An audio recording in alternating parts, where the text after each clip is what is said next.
Hi everyone, thank you for joining us. I'm Kate and I'm the social media manager at KNL. We're going to have Keith Mabry join us pretty soon. He is the French regional buyer and he'll be jumping in. Here he is.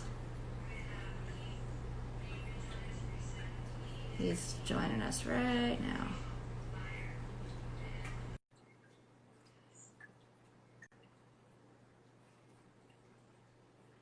He's got some wines from the Languedoc and Roussillon. Hi, how's it going? Good. How are you? Okay, I am hearing reverb. I'm going to close that door. Okay.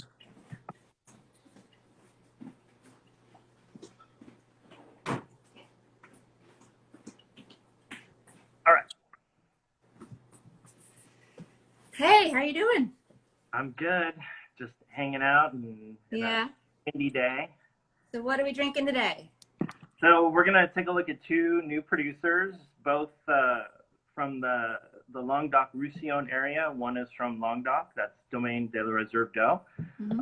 They're a direct import that we started bringing in about 5 years ago when I took over the categories for the French regional department. And the other one is a new producer that we added last year, and that's Thunevin-Calvet, which has a background in Bordeaux, but it's sort of a modern take on winemaking in the Roussillon region. So both Languedoc and Roussillon are great areas for value. There's a lot of ingenuity. They were kind of areas where they were dumping a lot of wine into the market for a long time. The sort of classic Pays d'Oc wines were the country wines made from like single varietals. Like you could buy a Cabernet from the south of France, but they were very mediocre, kind of bland, blasé. Mm-hmm. And as that market started to kind of dry up and shrink, there was a ton of really good old vine fruit in the region. And so a lot of more artisanal producers started moving down there about 15, 20 years ago. And it's just become like a new wave of French winemaking style. So in both the Languedoc and the Roussillon, you have a tendency to see, and there's a cat jumping around in the background if that catches my attention, so I apologize. But the region itself, which are really two separate regions, both have sort of different climatic differences, but they've been lumped together because they were sort of geopolitically linked. And so that is like shifting now in the perception of how these two regions are sort of how they function together. But they're both. You were saying a lot of Bordelais are moving down there, right? Yeah, especially in the Roussillon. It's not that far away. There's a convenient little commuter airport in Perpignan, which is kind of the major city in that area. And so, in like 40 minutes, you can be back in Bordeaux. But Bordeaux is so planted out. There's, the cost of doing business there is extremely high. The cost of living is high. So, and to buy a prestigious property can cost, €1 million a hectare, maybe more. I don't know. I don't even know what the value of it is now, but and for most, it's not a great startup place, but a place like Roussillon is a great startup place. And so there's a lot of Bordelais are looking at that as a great opportunity to expand, and also to she wants to get to her food. I hear her commenting. Yeah. So she's a wine lover. Yeah, she's definitely a wine lover. I probably should pour a little bit more in her dish though to mellow her out. So she's a new cat for me. So that's. So anyway, we've got new arrivals here. These just hit the shelves, and they're all the new vintage, right? They all came in right at the end of last year, so literally 2 weeks ago. Yeah. We're finally able to get them out of customs. They just avoided the tariffs, this new round of tariffs, so that's a good thing. So the price points are still pretty well maintained from previous few years until the next round of wines start arriving, which is now till we'll see how long. But they both came in on the same container, so it's very convenient. And both are wines that I was hoping to have for the holiday season, but these are great January wines, so I'm very excited to show them off. Let's start with the Roussillon, just because I think in terms of sheer these two wines are kind of fun, easy, inviting. This one, so these are from both two wines from a producer called Thunevin-Calvet. And Thunevin is Jean-Luc Thunevin, who is a winemaker. He's like one of the original garagiste winemakers in Bordeaux. And so he does have an extremely, expensive property, but he bought his land probably back in the 70s. It was cheap there. And he's in Saint-Emilion, which at the time was an area that was, not as highly regarded, but working kind of small micro producer, very low yields. He caught the attention of the critics, especially Robert Parker. And in the 80s, he was started to get a lot of notoriety and recognition. So this guy has kind of a great vision of where to look for the next opportunity. I think he, has taken some of that sensibility, and he moved, he didn't move, but he moved his eye to the Roussillon a few years ago, probably about 10, 15 years ago. And he's partnered with a local producer, Calvet, and they're just outside the town of Morée. So like when you're driving into Morée, it's like the first winery you see just before you get into town. So are these vineyards that Calvet already had, or did they go out? I think there's more acquisition along the way. Mm-hmm. But, Calvet is they're a historic producer, not so much like famous, but they're a known quantity in that region, and their partnership, I think, is really good synergistic quality. So how did you get hooked up with them? So, it's one of those things, because we have such a strong Bordeaux relationship, their broker is Bordelais, and so they sell some of their wines along with the Thunevin-Calvet. So they basically just reached out and said, hey, look, we sell you guys a lot of Bordeaux. Are you interested in our Roussillon property? And I was like, maybe, So and they have some very high-end wines, which we kind of have a few other producers that kind of cover that spectrum right now. But I wanted to start with their two more value-oriented wines and kind of give them a test and see how they worked in the market for us. And they get a lot of nice attention, good critical press along the way. But they, we sell our biggest category. One of our biggest categories in the south of France is the Roussillon, primarily because of Domaine Lafage. And Domaine Lafage, their Bastide Miroir is one of our best dollar cost to quality ratio wines every year. And so we'll go through 100 cases of that just at the drop of a hat. And then you will usually see several hundred over the course of the run of that wine. And so that region in general has such great value. I mean, yeah, you get for so sure. much bang for your buck. And Lafage has done a really good job of promoting that region and getting a lot of attention to it. And so, let's give some other new kids, on the block a shot and see how we can make these work and fit into that, and be a little bit different from, every other retailer that's working with Lafage wines. Not that we want to, they're great wines, they're delicious, but it's always fun to see what else works in that region. And we can find other great value from some more upstart or up-and-coming producers in some cases. I just want to make a quick note for people watching. We have a direct import program, and these are two producers that we bring in directly. So that means we get super great prices. We work with them over the years, so we get to see what they produce every year, and there's a special part of what we sell, what we do. Yeah. So the Cuvée Constance is the that's kind of how we like to promote it, and it's their very basic entry level wine. It retails for $11.99 on our shelf. It's 2017 vintage, which is pretty consistent, good vintage across the board in the Roussillon. Roussillon is a dry, arid region, very low rainfall and very consistent climate. Good winds for in the afternoons to kind of keep disease pressure very low. They almost never have to spray for any mildew in the region. So it's a prime area for organic farming. And two of the other producers that we work with in the Roussillon are actually certified organic. One is in conversion. She'll be certified, I believe, this year. And the other is that's Mas Caroline, and the other Chateau de Leu. And she's been certified organic for several years now. Mm-hmm. So it's a great area for low intervention winemaking.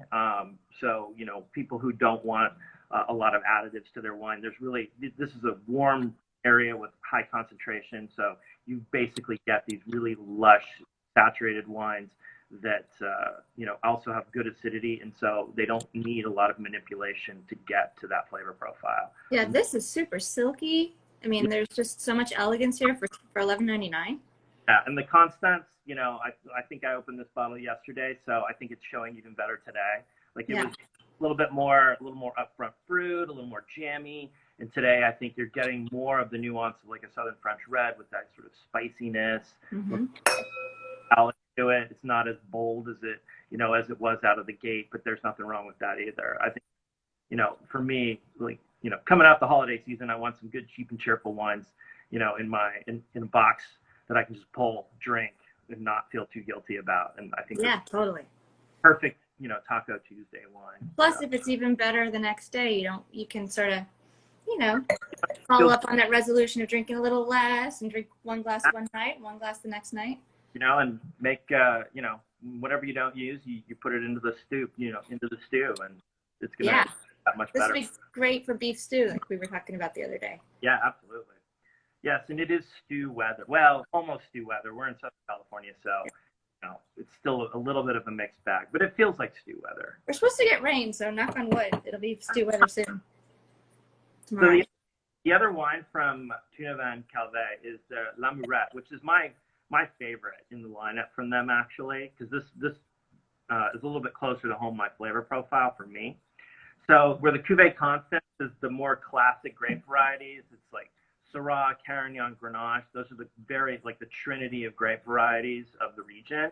So Lamborgh is actually mostly Mourvèdre with a bit of, and Mourvèdre is, for me, like, it's got this a little bit more of a sauvage character, that's a little bit of burnished leather and kind of meatiness underneath it.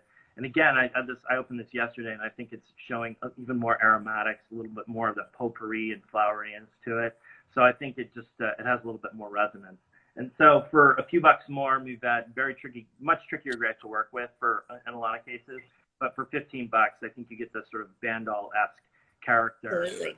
But not at that Bandol pricing. Yeah, you get a little bit of that like black pepper spice and sort of a leafy green note to it, and it just tastes like Southern France.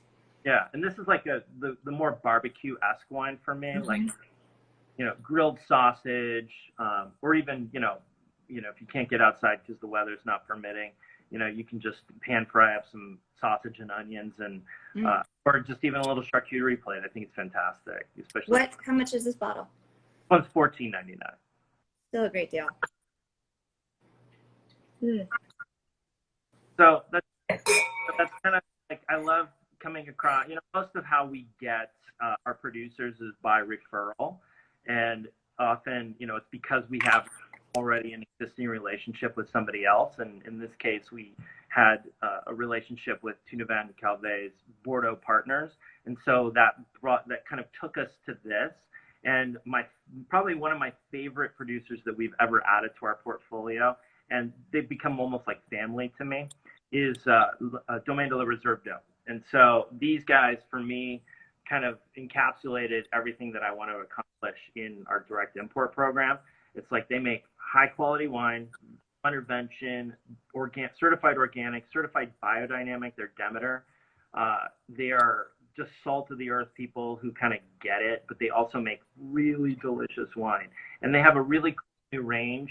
They've added a new wine this year, which we'll get to a little bit later. But you guys came to us because we have a long-standing relationship with Antèche, which is our Cremant de Limoux producer. They make a lot of our great everyday value sparkling wines. And Limoux is in the south.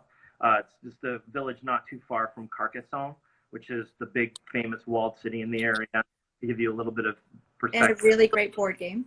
Yeah. So they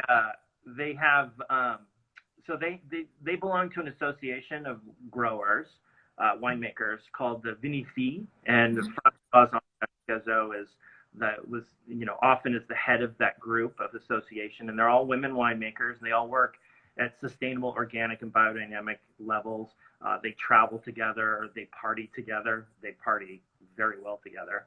I've been fortunate enough to go to a few of those when I've traveled with them, and so they're really, really fun people, and they just have this joie de vivre. They just enjoy being with each other. They enjoy meeting new people and having people come and join them. And so Françoise introduced me to Marie, who is the winemaker and the vigneron, and her husband Fred, They started the winery about 15, almost 20 years ago now. And so, well, they were in the process of looking for land. And so, anyways, it was a bit windy out here, so I think, palm tree fronds are falling down in my backyard. Yeah, you can see the bamboo in the back here. Swinging around. Mm-hmm. So, anyway, so I met, so Francoise had actually organized a large tasting of all of the Vinifie. She invited me to this tasting, and it was a big walk-around tasting. They had chefs from Michelin restaurants pairing food with each of the producers' wines. So it was one of my first experiences in France, actually. And I was like, well, this is how you do a tasting. I'm coming back. So anyways, I walked up to Marie's table, and I saw the label, which is pretty distinctive, even though it's in mirror, but it has this sort of DRC aspect to it. Mm-hmm. Okay, come on, you gotta be playing with me. So I tasted it, and I was just like, wow, that's something really special. So the label caught my eye. I'm a label whore, and so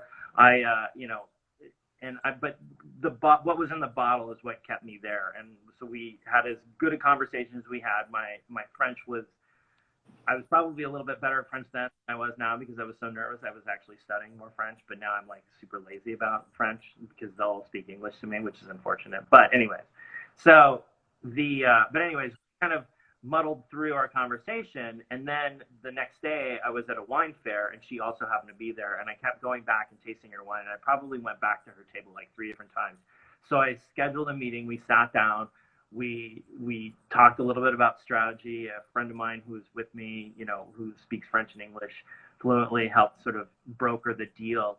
And I was instantly smitten with the wines. And they were the very first producer that I brought in when I took over. Oh, so they're special. They're very special. And the wines have never disappointed me. So let's kind of run through the range here. Let's start with the Blanc. Yeah, so the Blanc is really unique. This actually was all from a single parcel planted that were like 30 or 40-year-old vines, and they were all co-planted and co-fermented together. Yeah. So the white is actually sort of a declassified wine. So they're in Terrasses. Larzac is about an hour and a half away from Montpellier. And so Montpellier is the major city in the Languedoc, one of the major cities. And so if you're sort of driving a little bit southwest and then you go into the hills just to the west, you'll end up in Larzac, which is not a village, not a town. It's actually just an appellation itself. And so it's the Terrasses of Larzac. It's kind of a historic name. And but the village that they're in is Arboras. And so it's a lovely, bucolic little village, literally like 2 restaurants. I think one is a salad shop or something like that. So, it's a, don't blink or you're going to miss it kind of village, but it's just adorable. But they are right at the foot of the hill where everything is planted.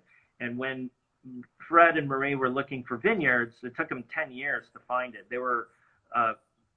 owned a wine store in Paris. So are they local? No, they're not locals to Roussillon. They're from Paris. So they're in the Languedoc.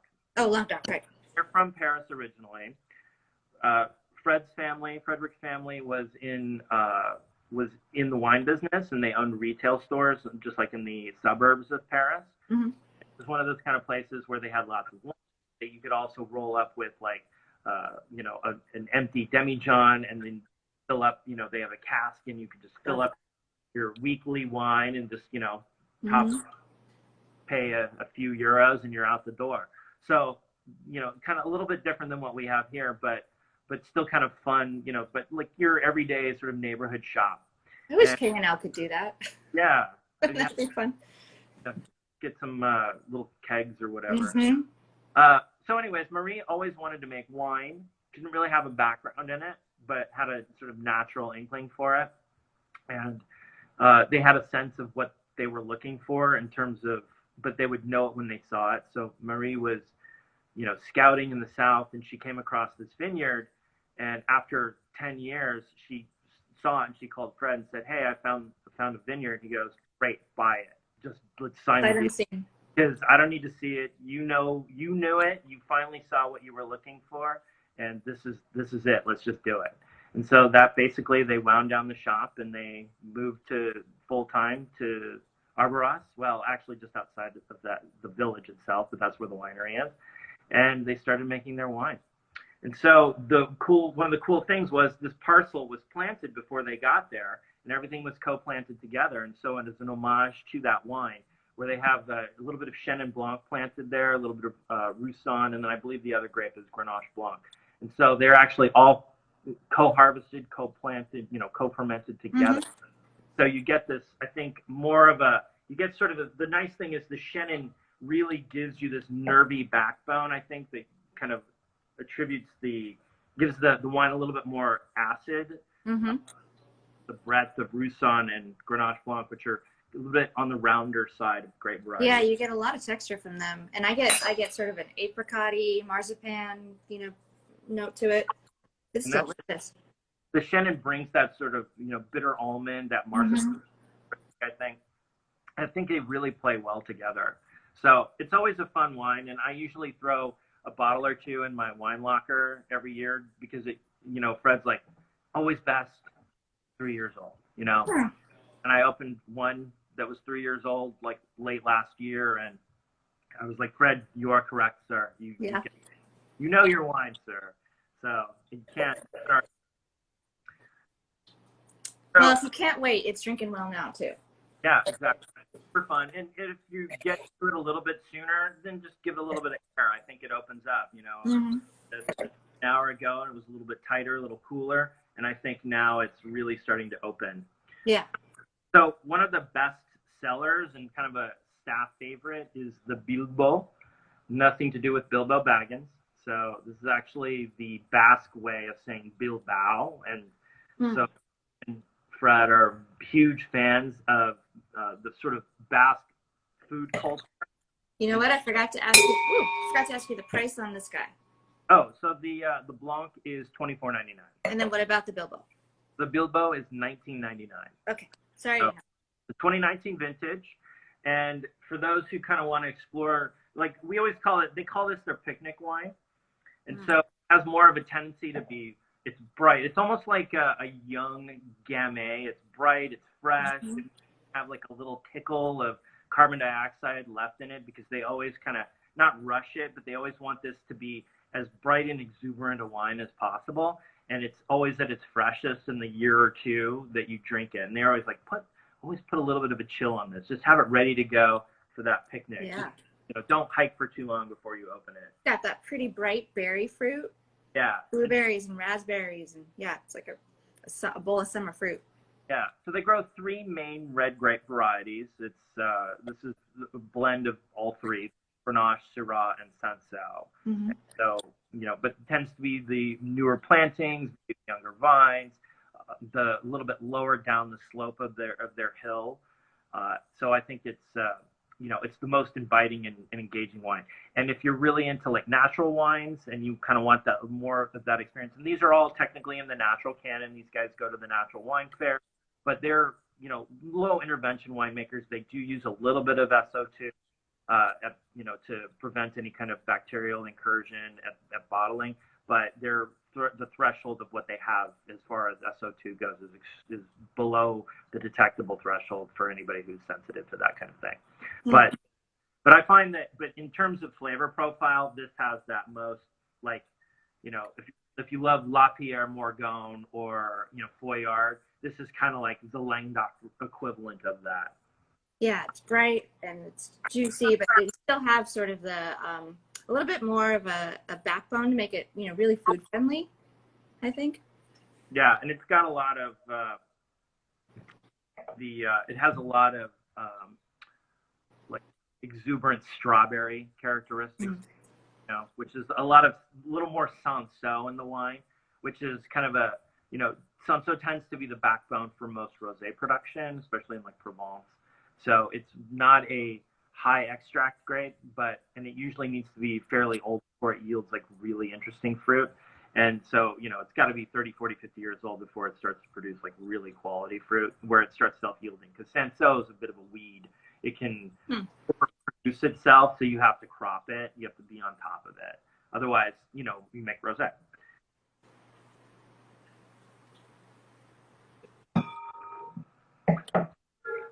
Anyways, a lot of Yeah. really fun, and that's a perfect charcuterie kind of wine too. Okay. So the kind of the main wine from them is the La Réserve d'Eau. And so the name of the winery actually kind of like they bought a house. When they bought their house, they found this old parchment that had sort of like not the vineyards, but it had something to do with the house itself. And it had this sort of talked about, which is like this, I don't know, the circle of the house or something, like the way the house was situated. And so it just sort of something that just kept rolling around in their heads, and that's kind of where they came up with the name for the winery. They tell the story way better than I do. So it's been a few years since they've told me that story. I'll have to get them to shoot a video just to explain it. Yeah, we should do a video, or one of these Instagram lives. Yeah, have them on. So this is the Workhorse wine.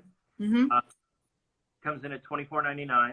So this is usually about 40% Syrah, 40% Grenache, 20% Sancerre. It's got a pretty potpourri kind of to it. Yeah. And I think it's really opening up nicely. It's got a lot of floral notes to it, but has a little bit of strawberry, rhubarb, and also some like a lot of raspberry and cherry fruit to it. Yeah, but it's definitely got some nice minerality. These sort of drink the way that you described the vinifie. They're just so fun and so inviting. There's a lot of structure to them. They're well made, but they're just delicious and fun. Yeah, and I think that's reflective. Like, I think these are serious wines, and I actually keep like a little library of them going for posterity to see how they evolve and change. And I open up, one or two a year to see where they're at. And I even opened up like a 2015 Bilbo, and it was really, really fun. It wasn't, but it was quite delicious. But the Réserve d'Eau and the two higher end, well, the Hissez, the new high end wine, first vintage, so I haven't tried an old vintage of it. But the Réserve d'Eau and the Hissez are like both. Every time I open a bottle that's like 3, 5, 6 years old, they're just absolutely fabulous. What would you drink with this guy? This guy, I think we're back into stew territory right now. Also, I think, but you can, I think their wines have a lot of lift to them. They're still Southern French wines. They still have 14+% alcohol, but they don't show it. I think they have a lot of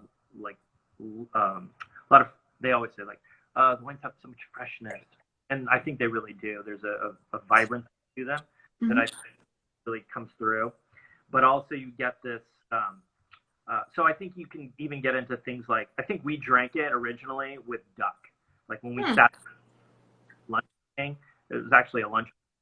So we actually had duck that day, and it was just absolutely spectacular. That sounds delicious. That was the 2014 vintage. I think we tasted the 14 back then.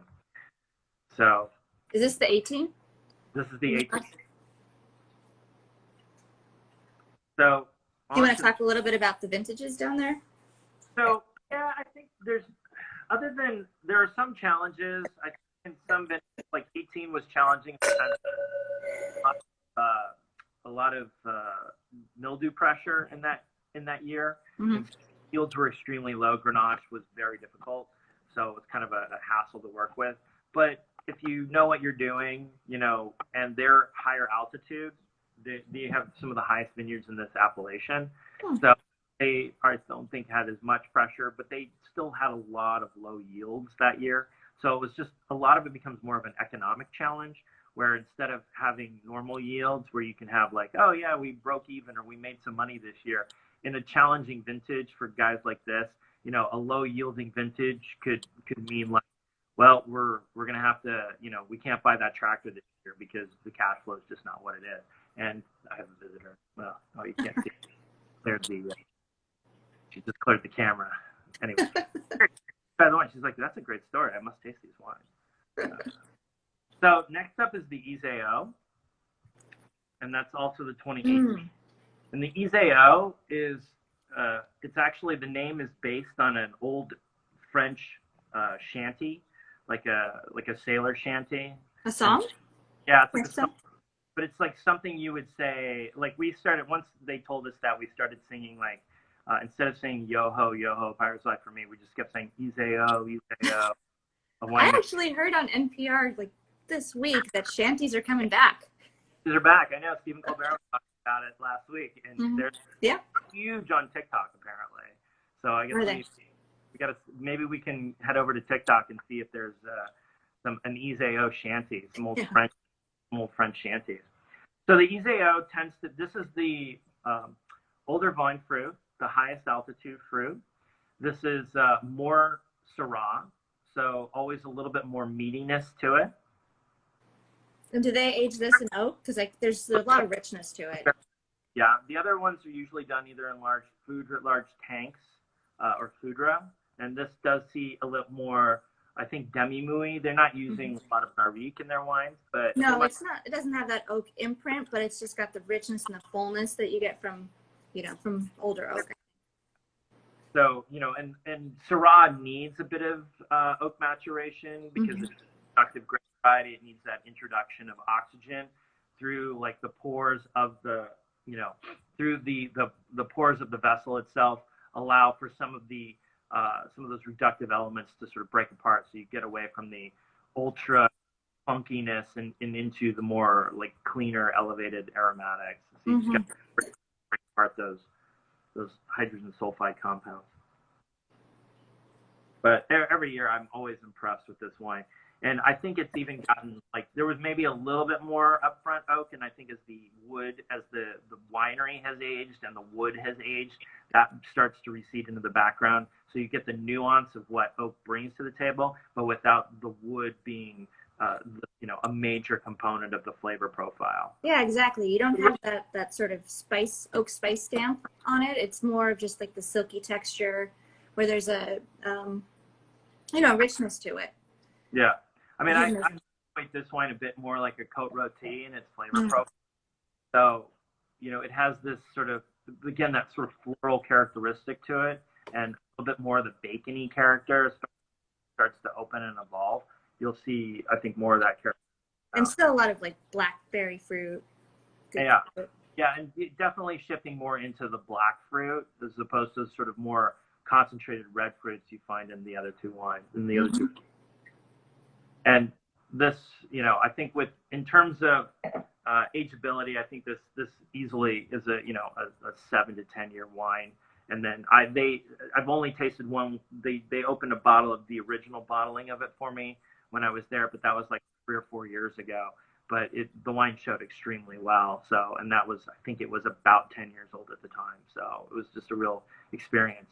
And one of the best things about these are folks who like to have a good time. So when I came to visit, they invited me to their house. They had a dinner party for me, back when we could have dinner parties.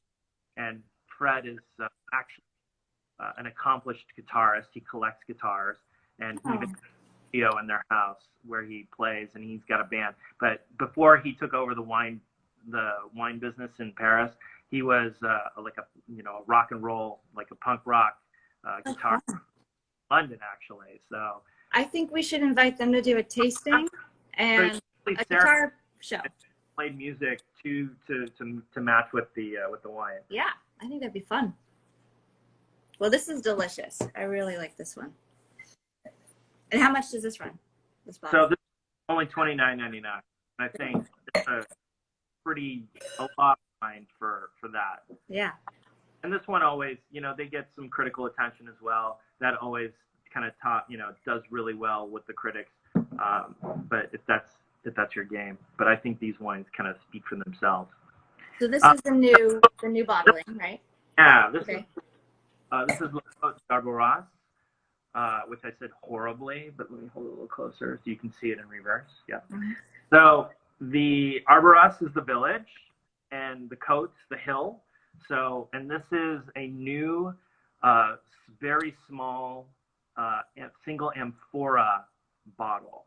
So it's about 80% Grenache, and the rest is 80% Syrah, and the rest is Grenache. And there might be some Sancerre, but they didn't give me that statistic.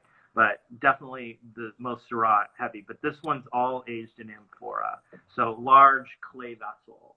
And they made, I think, just one amphora of this in this year. And they made, I think they were doing a trial in 2017, which I may have tasted then, but I don't think it was named at the time. And so this is the first commercial release of the Arbora.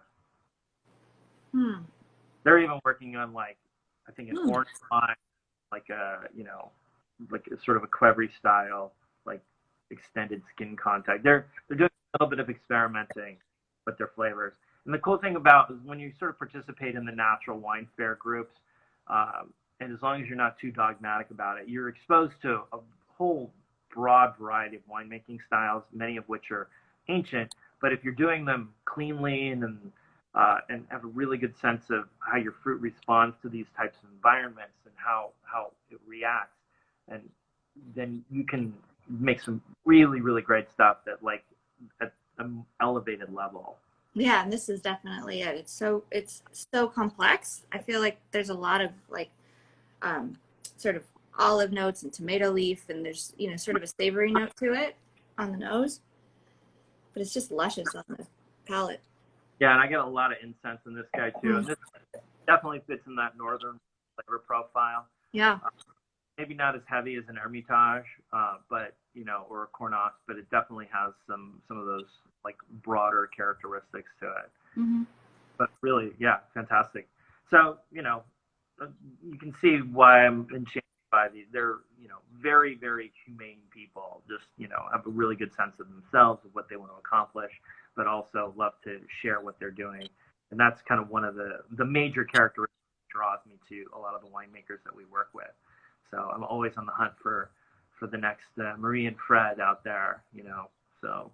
Well, they're great. And I think we should do an Instagram live with them. Yeah, at some point. And so last year we were all sort of threatening to get together this year and have the Vinny Feed come out and do a tour, but of course, that didn't happen in 2020. Yeah. So maybe 2022, I think, will be the goal for something like that. So we've had Francoise out from the Vinny Feed. We've had Severine. Yep, and we've actually, Marie and Fred came. Oh, really? Before my time, I guess. And Sophie from Côte. So our 4 Vinny Feed have all visited stores and done in-store tastings. So when we get that going again, hopefully they'll come out and visit us again. Yeah, hopefully. So I'm happy to take any questions or comments anybody might have. If you want to ask about the region, you can pick Keith's brain about good values. His category has a lot of really good values. So you can talk about South of France if you have questions, vintages, soils. Ask this guy about soils. One of his favorite things. But when you're in the Roussillon, you're mostly on, there's a variety of more conglomerate mix of soils, but schist is the main soil in the Roussillon. That's the primary, most favored soil for that area. But there's also some limestone, some granite. There's a lot of, what's that mixed soil called? There's definitely a lot of alluvial soils there too. But yeah, the Roussillon provides, I think, some of the most extraordinary values you'll find in France. And the Languedoc, I think, is right there too. But I think you're seeing even more creativity and ingenuity in both of these areas. So I think that's one of the most important things. The big takeaway is you don't have to spend $50 to get something world class. I think these guys do it for a lot cheaper. Absolutely. And so do you have anything else new on your shelves that you want to alert people to? Well, rosé season's just about to get started again. We'll start looking at the 2020s, and by ounce 2020 is looking pretty strong as a vintage. So but we'll see how that goes. That's a good time to get 2019s, right? Because those are going to be I'd be great price. Yeah, probably won't be till March. Well, probably April, May when we start seeing the real, like, the big push of 2020s coming in. But I think now is the perfect time to drink up or start picking up or finishing off those 2019s. Buying Bandol rosés, don't sweat it. Sit on them a little bit longer. Oh, I've got one. we just got an extraordinary new high-end rosé in that was really fascinating. It's from one of my favorite producers in Provence, Chateau Sibong, and special bottling in 2017 called the Chateau Sibong, the Cuvée Hommage à Marius, which is an homage to Marius Roux, who is like one of the kind of the modern refounder of the estate. He took over the estate in the late 1800s. His son was actually the first person to kind of convert the winery from sort of mixed agriculture into primarily a winery. But Marius he was like the guy famous for going down, from the chateau. He would take his barrel of wine down to the market and sell it. So they created a new cuvée in honor. But Sibon is fascinating because they always age their Domaine wines like a year in large foudre, like multi-thousand gallon tanks. But they also do it with a little bit of a light floor yeast that covers the top of the wine. So it's not quite juristic as far as their flavor profile goes, but they always have this beautiful like salinity in the wines. And so this new homage is actually done in smaller barrels, and it just has a richness and a texture to it that's sublime. So, are they using the Tiburon grape? Is that the name of the grape? Yeah, and that's the other. You guys use Tiburon. So, and Tiburon is an heirloom grape variety that most people have never even heard of. Yeah, you're not going to find it anywhere else, right? They probably have the largest planting overall, but I think they're only like a 15 hectare, which is about 35 acre estate, and I think they're planted to about 80% Tiburon. Everybody else is like, they've like got 2 to 5% Tiburon, and only if you're by the coast. If you're any further in, it's so subject to any kind of disease pressure, it falls apart on the vine. So it's very, very thin-skinned, kind of a juicier berry. Well, actually, no, berries aren't that big, but it's a very, very thin-skinned grape variety. So it needs the wind from the Mediterranean to kind of come in, both coming off the sea, but also the what's called the Mistral, the winds that come from the Alps and work their way down the Rhone Valley, and then they expel out over the Mediterranean. So, and that's the drying factor that grape needs in order to survive and to work well in that particular environment. So if they're not by the sea, that grape just suffers. It's not worth planting. Everybody just grafts over it or pulls it out. Yeah, but it's fascinating.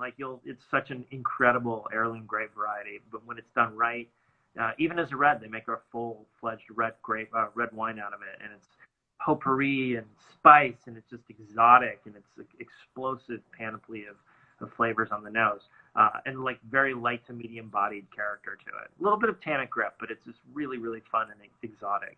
And then as a rosé, though, I think it actually becomes its most serious self. And the wines age, I usually put a few bottles of the vintage. When I find a vintage I really like, I just throw them in my cellar and I drink them in 3 or 4 years after, and they're exquisite. So when is that coming in? So that actually just landed last week also. So okay. right after New Year's. So cool. There's plenty of really fun, new and exciting wines coming in. There's a Rhone container that just landed, so we'll see some return of our favorites, some new vintages from Chateau de Montfaucon. We've got, I think, a bunch of Bordeaux just landed, so there'll be some fun stuff there. Not my category, but just kind of always nice to have some new Bordeaux to look at. Big Burgundy container just came in, so we'll see a lot of new Burgundy coming through. I'm sure some of you are already getting pinged with emails.